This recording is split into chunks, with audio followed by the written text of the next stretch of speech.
comes to scouting big woods mountain bucks, I'm using ONX Hunt app to be able to scout online and in the field. But the first step that I do before heading into a new area is be able to pull up the ONX Hunt web map. So from my computer screen, I'm able to go through and start scouting some of these areas. Some important layers that ONX has that I use for scouting the big woods happens to be the government lands feature. So the public lands, being able to tell where the state game lands, state forest, and national forests are within anywhere in the Appalachian region, specifically in the Pennsylvania and New York region here for myself. In addition to the public lands, you're able to view all the private land boundaries, one, to make sure that you're not trespassing, but also to be able to see where there's potential access, or if you wanted to ask permission to be able to hunt some of these different properties. With the private lands feature, you're able to pull up the landowner's name, their tax address, and how many acres that they own, so you're able to get in contact with the landowner. Even if, say, you're hunting a neighboring public piece and you shoot a deer and it runs onto that property, at least you'll know who to get a hold of and who to talk to in that case to be able to access that property. Another feature that's really good to use when it comes to figuring out private properties and public property is something called the possible access.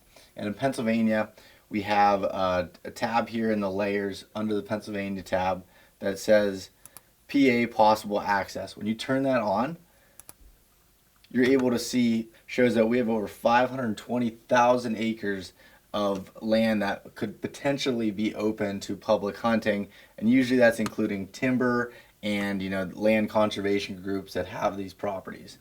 So they'll show up in these green dots, and you just click on the name. It'll pop up, say this one is owned, for example, by Collins Pines property. But what you could do is just Google search Collins Pines Company, check them out, look in and see if they have anything on their website posted about public hunting. If not, being able just to reach out and contact them to see if you're able to hunt that. It can be a really good feature for finding some hidden honey holes that are away from everyone else that's scouting the public pieces. So the next one that's my favorite piece to be able to use that works on federally owned public lands across the U.S. and definitely helps out through the Appalachian region, and that's the timber cut feature. By using the timber cut feature, you're able to see logging operations from the last 5 years, and that really helps for trying to find those good cuts in that 3 to 8 year old range that I'm really focusing on, just because of all the food and the bedding cover available. And by being able to turn this on and seeing all of these logging cuts, and let's look at one for example. You can see here, this one shows logging cut 2017. You can see all of the boundary around it, how big that cut is. If you click on it, it'll say when it was cut in 2017, the type of cut it was. For example, this one was a shelter wood removal cut, so they left some trees there, and it was managed by one of the specific ranger districts in this 37-acre timber cut. That is so important to be able to check that out. So for example, with me, I'm looking at this cut. It's 2017, so we're about 3 years old that this cut is. It's at a very good age where the blackberry briars and some of that new growth is starting to come up, creating very good feed for the deer.